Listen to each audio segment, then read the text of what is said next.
भाई जो गुरु बचन पे डट गे, कट गे फंद 84 के, कट गे फंद 84 के, कट गे फंद 84। भाई इंद्र कुबेर ईश की पदवी, ब्रह्मा वरुण धर्मराया, विष्णुनाथ के लोक में जाकर तू फेर उल्टा आया। मन तू चल रे सुख के सागर, जहां शब्द सिंधु रत्नागर। जैसे महात्मा बुद्ध था, वो सीधा विष्णु के लोक से आया था, क्योंकि जब कभी उसको मनुष्य जन्म प्राप्त था, उसने जैसी भी भक्ति की, कोई तप किया, कोई जप किया, कोई दान धर्म किया, क्योंकि सच्चा गुरु तो उसको उस जन्म में भी नहीं मिला। अगर सच्चा गुरु उसको मिल जाता और वो आत्मा अगर आजीवन मर्यादा में रहकर भक्ति करती, तो दोबारा उसको मनुष्य जन्म लेना नहीं पड़ता, उसको महात्मा बुद्ध के रूप में जन्म लेना नहीं पड़ता, उसका मोक्ष हो जाता। लेकिन उस जीव ने सत भक्ति नहीं की, और जैसी भी भक्ति की, नकली साधु संतों के कहने से जो भी दान धर्म किया, उसके प्रतिफल में वो स्वर्ग में चला गया, विष्णु जी के लोक में। वहां उस आत्मा ने, जब तक उसके पास भक्ति धन था, उसने सुख भोगा, और जैसे उसका भक्ति धन समाप्त हुआ, उस आत्मा को महात्मा बुद्ध के रूप में नीचे धरती पर जन्म दे दिया गया। अब जो आत्मा सीधी ऊपर के लोकों से आती है, उस आत्मा को यहां पर वो सुख दिखाई नहीं देते, वो आत्मा बेचैन हो जाती है, क्योंकि जो स्वर्ग में सुख है, उन सुखों की तुलना में इस पृथ्वी पर यदि कोई राजा बन जाए, तो भी वहां के सुखों के आगे वो भिखारी है, भिखारी।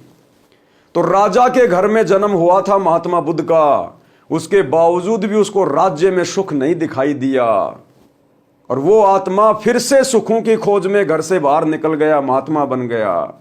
लेकिन उस जन्म में भी उसको कोई सच्चा मार्गदर्शक गुरु नहीं मिला, कोई तत्वदर्शी संत नहीं मिला, जिस कारण से आजीवन उसने उल्टी सीधी साधना की, तपस्या की, और जैसा भी था अंत समय में वो अपना शरीर छोड़ के चला गया।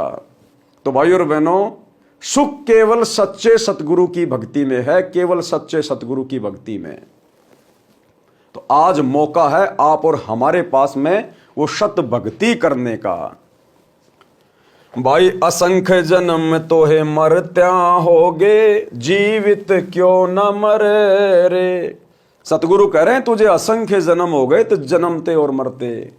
अरे तू जीवित क्यों नहीं मर रहा? जीवित मरने का मतलब है संसार की बकवादों से पीछे हटकर, इस गंदी राजनीति से पीछे हटकर, उल्टी साधना से पीछे हटकर, समाज की व्यर्थ की भक्ति बाधक परंपराओं से पीछे हटकर, रीति रिवाजों से पीछे हटकर, सतगुरु के ज्ञान को समझकर, तू सतगुरु से उपदेश लेकर सतगुरु के वचन पे चल।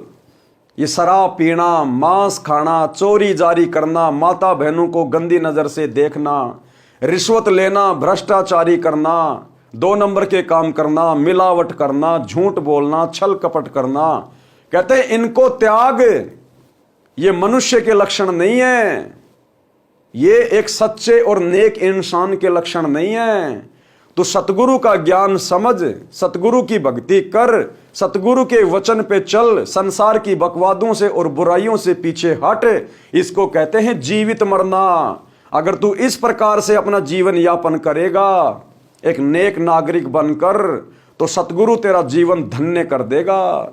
इसी जन्म में सतगुरु तेरी भक्ति पूरी करवा कर तुझे अपने परलोक ले चलेगा, तुझे सतलोक में ले जाएगा। उस सतलोक में ब्रह्मा विष्णु महेश का राज्य, ब्रह्मा विष्णु महेश के सुख, वहां पर हमारी चंपी करते हैं। 4 मुक्ति जहां चंपी करती, माया होरी दासी, दास गरीब अभय पद पर से वो मिले राम अविनाशी। जिस सतलोक में हम सतगुरु के साथ जाएंगे सत भक्ति करके, उस सतलोक में इतने सुख हैं, इतने ठाठ बाट हैं, यहां के ब्रह्मा विष्णु महेश के पास भी नहीं है। ब्रह्मा विष्णु महेश को जो सुख प्राप्त हैं, जो 4 मुक्तियां प्राप्त हैं, अर्थ धर्म काम मोक्ष, सतलोक जाने के बाद ये जीव आत्मा उन 4 मुक्तियों की तरफ तो थूकता भी नहीं है।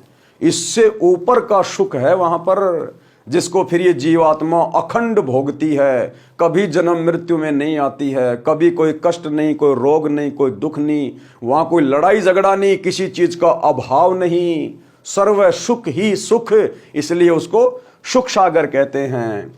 तो गुरुदेव कहते हैं भाई असंख्य जन्म तो है मरत्या होंगे, कि असंख्य बार तू जन्म लेता है, गधा बनता है फिर तुझे मरना पड़ता है, कुत्ता बनेगा फिर भी तुझे मरना पड़ेगा, इंसान बनेगा तो भी तुझे मरना पड़ेगा, क्योंकि ये मृत लोक है, यहां कोई सदा अमर नहीं रह सकता।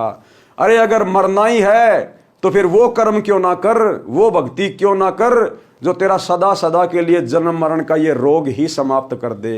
भाई जो गुरु बचन पे डट गे, कट गे फंद 84 के, कट गे फंद 84 के, कट गे फंद 84 के। भाई जो